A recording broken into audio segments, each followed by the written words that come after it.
Hello and welcome to PolicyBazaar. I'm Arjun Bhagat. Now, wouldn't it be great if we could turn the clock back? We could probably make a lot of money by investing in the right stocks or revisit financial decisions that we've made. While we can't go back in time when it comes to stock investments, we can, however, buy certain life insurance policies with a backdate. To help us understand more about this concept and if there are any advantages to this strategy, we have with us Yashish Daya, CEO and founder of PolicyBazaar. Welcome to the show, Yashish. Tell us, what is this concept about backdating and are there any advantages to that? The basic concept of backdating is taking a policy between 1 month to 11 months before today. And there can, in certain situations, be certain cost advantages to it. See, when you're taking a policy, let's say one is buying a term policy, the term policy at 46 years of age, let's say, is costing about 10,000 rupees per year for the next 30 years. Instead of that, if the policy is taken at the next year, which is let's say 46, let's say the policy costs 11,000 rupees per year. And there are these age bands at which prices change. Usually 40 to 41, 45 to 46, 49 to 50. There are certain age bands. And it's just, that's how most of this insurance is done in a step function. So if you can take the policy just before that particular step function, then there's certain cost advantage over a long period of time. Now, the difference between 10,000 to 11,000 rupees is not just 10%, it's 10% over the next 30 years. That can be a significant impact. And hence, backdating a policy may make some commercial sense for you. Right. Just a clarification. What kind of policies are eligible for this? You talked about term insurance. Any other? You could take most of the endowment plans, term insurance being one.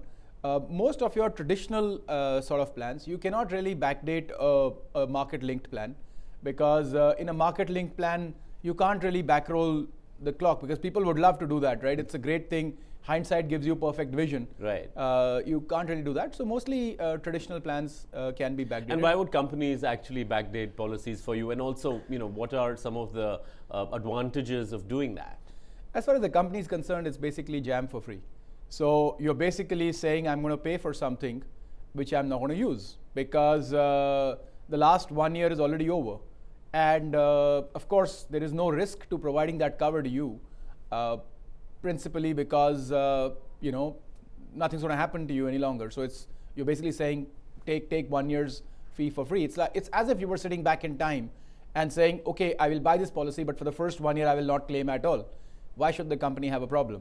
Yes, there can be certain additional costs that certain companies may charge. So LIC does charge about 10% extra. And most of the companies do not charge extra for this backdating privilege. It does have a cost advantage to the consumer. It somehow ends up having some advantage to the insurance company because now instead of a 30-year plan, they're essentially selling you a 29-year plan because you're backdating by 1 year. So for the first year, there is no cost involved, which is not so bad for the insurance company. There's a bit of complication that comes in. So really low value policies, it's going to be slightly complicated to do that. But, so what are the disadvantages? Well, the disadvantages are you are paying for a period which you're not going to use. So your policy tenure from a 30-year policy is now going to be 29 years. So you're not getting the full extent of your policy advantage. And see, it's only because of a mathematical error that these policies have value or essentially a step function. They have to use some function, right? They cannot be so precise that every day the premium keeps adjusting. So it adjusts at your birth dates, and hence going just prior to your birth date provides an advantage. So if suppose I'm born on 16th of September, instead of buying a policy on 17th of September, if I buy it on 15th of September, it's going to be cheaper. So there is an advantage. So the closer you are to your birth date, so just post your birth date, there is some advantage to post-dating it. Now, if I'm almost a year away, then it doesn't make too much sense. All right. So as far as the new financial year 2014-15, it's still early days for that. Let's give an overview to our viewers. Sure. How should one go about planning for your investments as far as insurance is concerned? And insurance is an entire gamut of different aspects which affect your life. Yeah. No. Absolutely. I think any individual should look at 6 pieces at least and see if these 6 are covered before moving on to their assets. So these are basically what you would call personal insurance.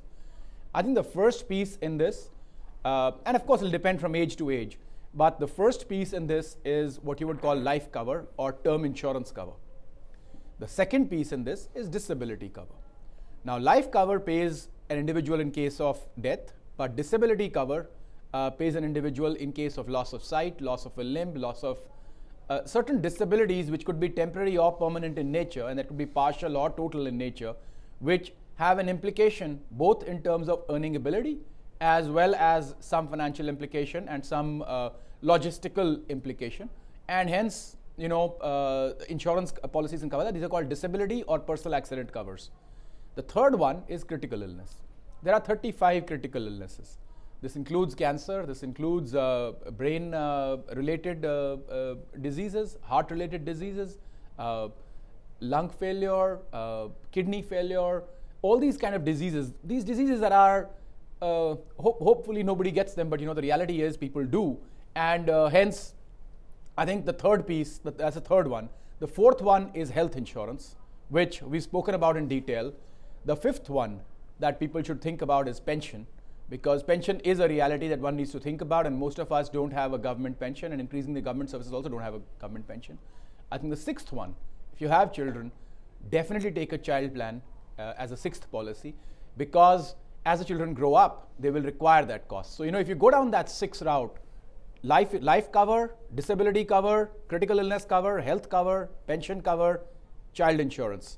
I think these six take care of your personal insurance. That's the larger umbrella that one should Absolutely. look at. So how does one cut through the clutter and say, all right, these are the plans that I need to buy, these are the good ones? I think one's got to start from the objective first. As I said, again, I will repeat those six pieces: term insurance, disability cover or personal accident cover, critical illness, health insurance, pension, and child plan. And whatever anybody is telling you, fixed deposits, etc., put those aside and sort out these six first. Once these six are sorted, do whatever else your insurance, your personal insurance is going to be taken care of. Now, in each one of these, you need to see which company has the right offer for you. And hence, you need to get into the detail of it, figure out what the options are. You do have comparison sites like ours who do help you in this. You can also go to the company's websites. You can also read their brochures. Remember, these are policies you're buying for life. Some of them will become very useful when nothing else is useful, when one is having a really bad time, and they're meant for those times. So please do put in that effort. Do take the time out for them. One of the reasons our overall insurance industry is so messed up is because consumers are not taking a steady interest, and hence they rely largely on a push-based sale, which happens something to do with tax purpose, etc. So which is not going to help consumers in the long run. And hence, please do focus on this product, and look at those six products. Look at the options available. Look at the matter before you purchase the policy, and avoid surprises in the future. And as I said, comparison sites help you, company websites help you, company brochures help you. So how does one, allocate budgets for it? Say, whether it's for term, whether it's for health. I mean, how does one go about that distribution I think of your monies? Roughly for all six that I mentioned, roughly about 12 to 15% of your annual income should go into all six put together. A bulk of it will go into your pension planning.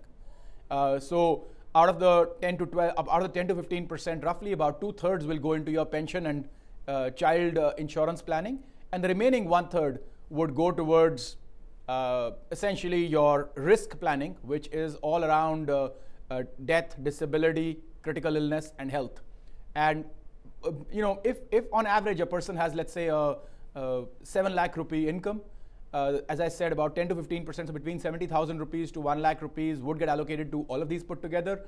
Roughly about 30,000 would be getting allocated towards your risk-based plans. So there may be about 10,000 going towards a term cover, about 10,000 going towards your health cover, and about 10,000 going towards your disability and critical illness cover. Spread in that ratio would make some semblance of sense, and maybe about 60,000 rupees going towards pension and 15,000 rupees going towards the child planning. Of course, the child planning is only for about 10 years. Post that will be largely pension, and before that also largely pension. Now, does insurance and market-linked plans work? I think for pensions, is it definitely. For pensions, please take the market-linked plans. They will give you far better returns, and they have very low risk. In fact, do not go for the pension plans. Go for the non-pension unit-linked insurance products. They will create a massive corpus for you. The guarantees that products give actually work against you. There's a paper we've just taken out which explains this very well, that how guarantees work against the consumer. So do go for the non-guaranteed market-linked products, because 30 years is a very long period of time. You will get the right returns. And more importantly, these have very low costs. And best of all, they have the tax advantages which even pension products don't. So when you do receive your money, suppose you're investing 1 lakh rupees today and you get 13 lakh rupees 30 years later on an annual basis, that 13 lakhs can come with tax or without tax. In a unit-linked unit-linked investment product, it'll come without tax. And that's going to be severely advantageous at that point.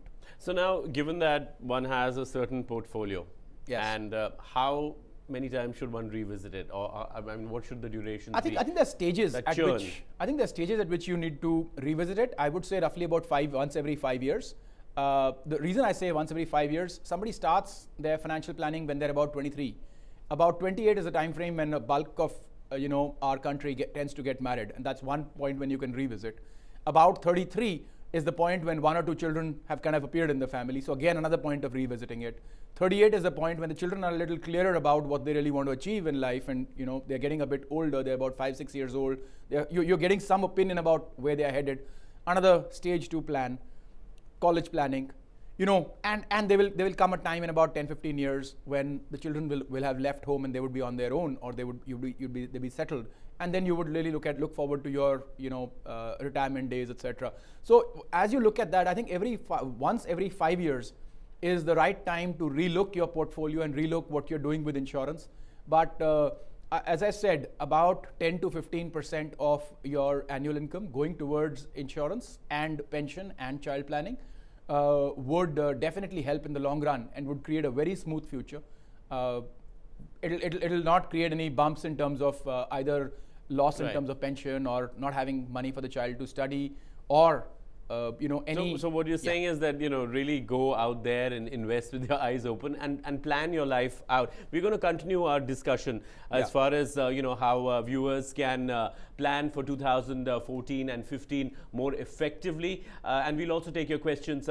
But you can write to us at ask.policybazaar.com or tweet us at policybazaar_in, and we'll see you shortly after this break. Keep watching.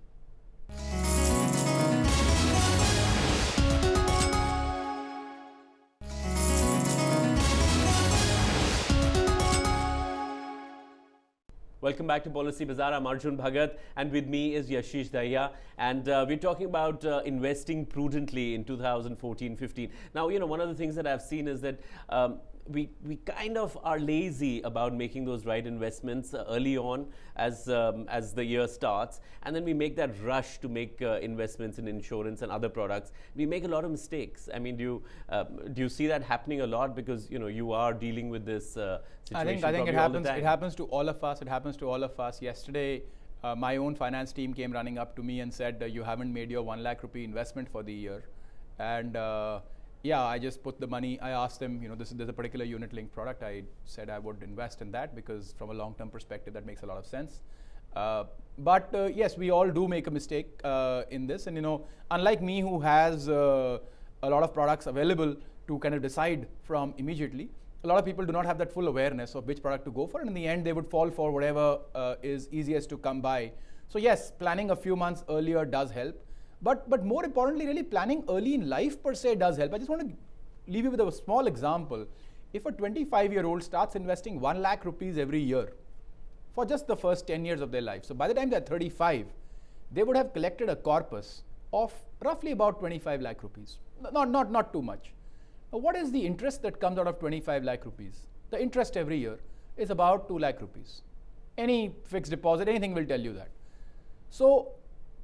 And this will keep coming forever. So they have the ability to keep investing 2 lakh rupees every year by the time they're 35 for the rest of their life. So it's pretty obvious, if you did not invest for those first 10 years and started investing at 35, the other person already has a 2x advantage over you. And suppose you started investing 1 lakh rupees and that person already has 2 lakh rupees to invest from their corpus. So as I say, it's almost impossible to catch up with the first 10 years of investment. While it seems like that's a time when you have the least amount of money and that's a time when you can have the most amount of fun, but just little investments at that stage can save you so much in the future, because that's the power of compounding. So that'll really make a difference to... your corpus is 3x. So if you start at 25 and you start at 35, the difference in your corpus, as I just explained, if you're investing 1 lakh rupees per year, is 3x. Because by the time you have reached 35, your corpus is able to make an investment of 2 lakh rupees a year. And you have to just invest the 1 lakh rupees extra, and you have 3 times what the person who starts at 35 has. So starting 10 years earlier can make you 3 times richer. Now, the rest is up to the people. Is it important enough for them to be 3 times richer? Yeah, then then do it. A lot of 25-year-olds don't really do that, and I recommend that you take Yashish's advice here. But now it's time for your questions. We've got K. Sinha writing from Kolkata. He says, I'll be going abroad for around 7 years. I want to know whether I can pay my premiums through checks from my account there. Yashish. So they're going abroad, they want to pay their premiums from a check abroad. See, there are a lot of regulations around paying money from abroad. You of course can, but if they have an account here, it'll probably be preferable for them, because I'm assuming even though they go abroad, they may not be closing all their accounts. You have these NRE, NRO options. So what they should ideally do is transfer the money into that particular account that they have in India and pay out of that, rather than totally waiting for paying it directly. Because there are some RBI guidelines that do need to be followed, and they do get complicated in terms of paying your premium directly from abroad. Right, we've got Vishal Khattar from New Delhi. He says, will the amount of alcohol I consume affect the premium of a term life policy? Can an insurer refuse to give me insurance if I consume alcohol? The simple answer is yes. So it depends on the amount. Of course, there will be a test, and it will be seen whether there is an impact on the liver, but a certain amount, drinking beyond a certain amount may not have an impact on the liver today, but it could have an impact on the liver 3 years later. And the insurance companies are holding a very significant risk in terms of paying out because of a disease which can be caused by your particular actions. So they have a right to be worried, and hence they would either rate up the premium, or they may even refuse. And totally depends on how much you're drinking. If you're a social drinker, no, not really. It's not going to have an impact. But if you're a very regular drinker, and I think the columns are there, and they actually ask absolutely. you, how frequently do you you drink, how often do you consume alcohol, and how much do you consume. There are those columns out there, and eventually, depending on what you answer, there is going to be a medical done which would determine the impact on your liver, and the call would be made. Right, we've got Mohit Gulati from Bangalore. He says, I recently underwent a critical illness treatment. It was covered by my insurer. The insurer paid on time as well. However, I plan to switch to another insurer for better services, and my renewal is early next month. What should I do, he asks. So see, once you had a critical illness, this is exactly why I suggest everybody start their insurance policy early. Because once you get a critical illness, the companies would either make your the new policy very expensive for you, or make it very hard to get or impossible to get, or put certain restrictions in terms of sublimits and co-payments. The fact that you already have a policy, you're very lucky that you already have a policy. You've made the good decision to have a policy. I think you would find it very difficult to change now. And even if your insurance company suggests that you change, I would suggest you do not. Stay with your insurance company and definitely pay your premium on time. Make sure that your policy doesn't get cancelled on any count. Of course, you have the right under the current regulations to apply for a change in policy. Should you wish to do that, apply 45 days in advance. But just in case the decision has not been made in time for your premium payment, do make your premium payment. And I think I don't know the exact nature of which policy you have and which policy you could shift to, and what critical illness you have had. But in general, once you've had a critical illness, you will find it very difficult to get a policy. So definitely don't give up your previous policy before you've got the new one. Right. Well, we've got Anudati Verma from Mumbai, and she says, I watched your program last week on human life value, but I'm still a little confused on how to decide how much life insurance cover I need to take. So how should she go about that? So a very simple rule, there can be an income-based approach or an expense-based approach. So if you take an income-based approach, whatever the annual gross salary is, or annual monthly gross salary is, if you're between 35 to 45, 100 times of that. If you're if you're more than 45, about 70 times that. And if you're below 35, about 125 times your monthly gross salary. That's a simple rule of thumb. Add any liability. So if you have a home loan, add that on. If there's any definite expense coming along which you are aware of, add that into the policy. If you're looking at an expense-based approach, just look at what are the expenses that are likely to be there, and do about 100x of that, and you should be fine with that as well. Right, Ashish. Now that's all the time that we have on this show of Policy Bazaar. But do write to us at ask.policybazaar.com or tweet us at policybazaar_in, and we'll see you next time. Goodbye.